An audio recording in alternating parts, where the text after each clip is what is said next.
வணக்கம். இன்னைக்கு முருங்கைக்கீரை பொடி பண்ண போறோம். அது ரொம்பவே ஹெல்த்தியானது. இட்லிக்கு, தோசைக்கு இதுக்கெல்லாம் சைட் டிஷ்ஷா நம்ம தொட்டுக்கலாம்.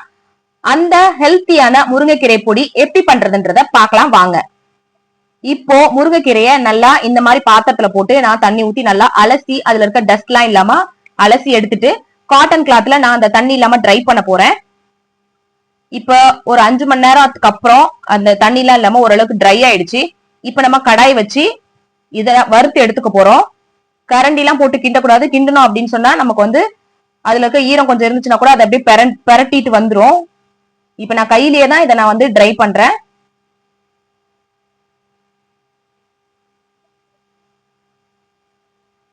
இப்ப பாருங்க ஓரளவுக்கு நமக்கு ட்ரை ஆகி வந்துருச்சு. இப்போ இதை தனியா எடுத்து வச்சுட்டு நம்ம இதுக்கு தேவையான பொடி ரெடி பண்ணிக்கலாம்.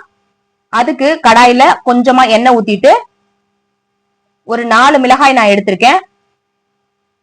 அதோட நிறம் மாறினதுக்கு அப்புறம் அதை எடுத்து தனியா வச்சுட்டு அதுக்கப்புறம் உளுந்து 1 கப்பு, கடலைப்பருப்பு 1 கப்பு.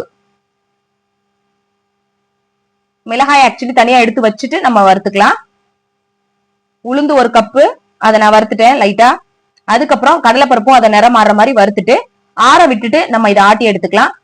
கடலைப்பருப்பு இதெல்லாம் வறுத்ததுக்கு அப்புறம் பருப்பெல்லாம் ஃபர்ஸ்ட் அடிச்சதுக்கு அப்புறம் முருங்கைக்கீரையும் போட்டு அடிச்சுட்டு நான் இப்ப தோசைக்கு தான் அந்த பொடி போட்டு யூஸ் பண்ணிருக்கேன்.